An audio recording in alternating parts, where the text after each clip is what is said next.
All right. Well, we've got the new Autoloader 1000 here. We've got our scanner set up. We are going to scan some cards in. I've got this stack of 1974 Topps baseball. So I don't know what's there. 25, 50, 100, maybe 150, maybe 200. I don't know. These are pretty thin. The last batch I did was kind of thick, so it throws off my numbers. Um, let's say 200 are there. Maybe it's 150. So the scanner and the auto feeder just kind of work together. The auto feeder just rests on the regular feeder for the scanner. We're going to get our scanner ready to go here. And we'll hit our stop clear button. Let's see. There we go. So we know that's ready to go. Once we get our cards in there, we're going to hit this little switch to start it off.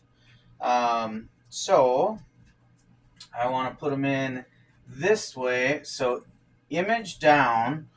So if I had this one with that player, I want to flip it over so that the image goes down first. It's almost like printing on the backside of a piece of paper. As we do that, we know that we want to go like this. It gets a little tricky feeding these in at first.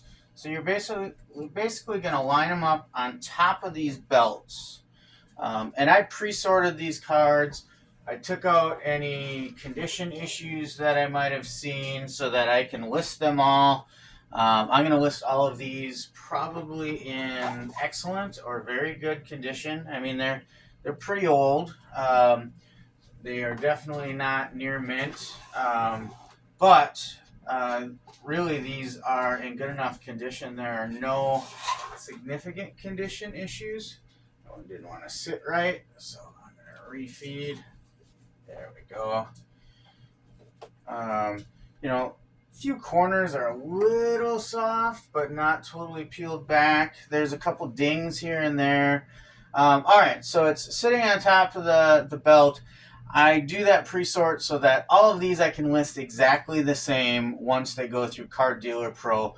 The auto feeder is going to drop them down at a steady rate for me so that it doesn't bind up. Then we've got the risers here that the scanner's on. We've got our little catch tray here. They tend to come out to the one side of this little ramp that they send you. So I've got it offset a little bit. So we're going to go ahead and turn on the auto feeder. And those belts start moving.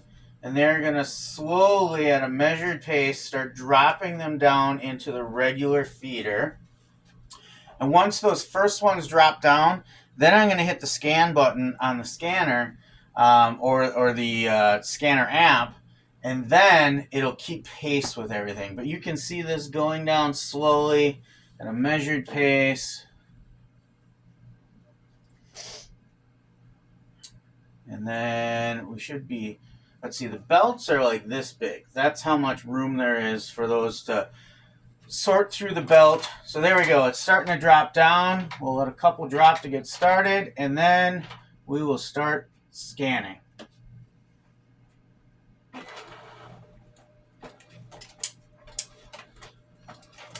There we go. So you can see them coming out into the tray. This back side of the tray has little foam bumpers. You can see the card scans starting to come through over there.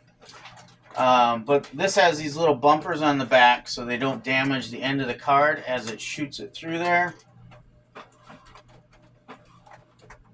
So you can see those cards are slowly still just dropping in as more come through the scanner. I've got it set at about 600 DPI. I like some good rich scans. Everybody, I think, has their own preferences with that. The catch bin is nice because it keeps them organized for you. Working its way through. So this is, exponentially faster than me working off my phone. It keeps things moving. I've already scanned today what I would do in a full focus day of taking pictures with my phone. I'm over 100 cards already today scanned and listed. So this is now we're in the gravy territory that, in the past I never really got to because I just didn't have enough time in the day. So the autoloader has a sensor in there too, I think, because you'll notice it stops every once in a while to make sure it doesn't overfeed the scanner. And then it'll turn like 1/4 of an inch to feed a few more cards through. Initially, when they were all on top, it kept going for a while. But you can see those scans keep coming in. If I turn down the DPI on the scanner, they'll scan even faster. The higher resolution that you use, the slower it will go. So we're just about there. Bin's about half full. Just keeps on trucking. And that auto feeder, it's a big monster up here.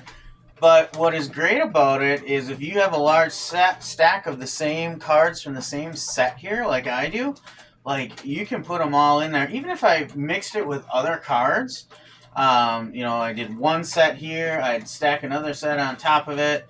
I could just keep on going. I don't have to stop and refeed. I don't have to worry about things getting misaligned in the feeder. Because I've noticed that before too. When by hand, I was putting them in every batch. Sometimes those, the little buffer dividers, that kind of squeeze the cards in, they would slowly work their way out. I don't know if that was just for me bumping them as I fed cards in or what.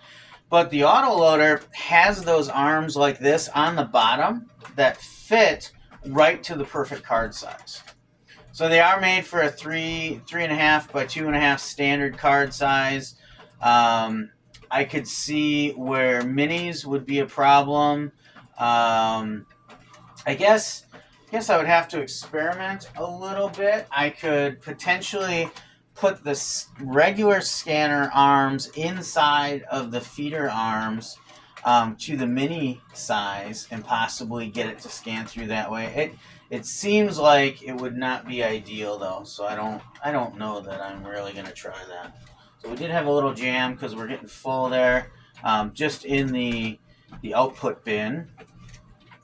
So as it gets higher, we do want to take a look at that. See, yeah, some of them just catch right at the end.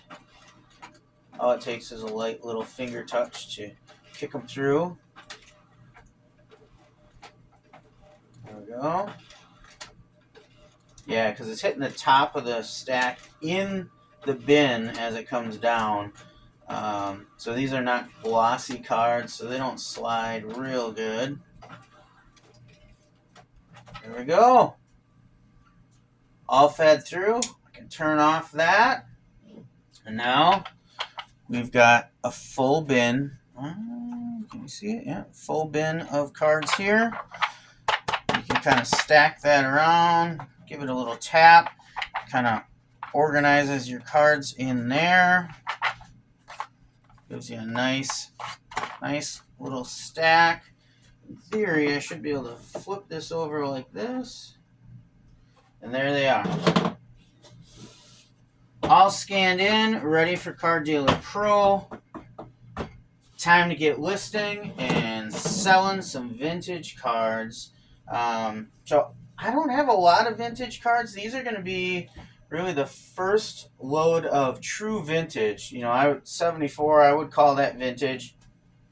Everything I've had before has been 80s or 90s, but definitely a nice attachment. I was a little intimidated by it when I first saw it. I didn't expect it to be this large. Even though I see pictures of it, once you pull it out of the box, it's kind of a monster. There's little feet pedestals that go on the back to balance it in the back so you don't have all that weight just hanging off of the back of your scanner feeder. Works pretty well. So let's get listing.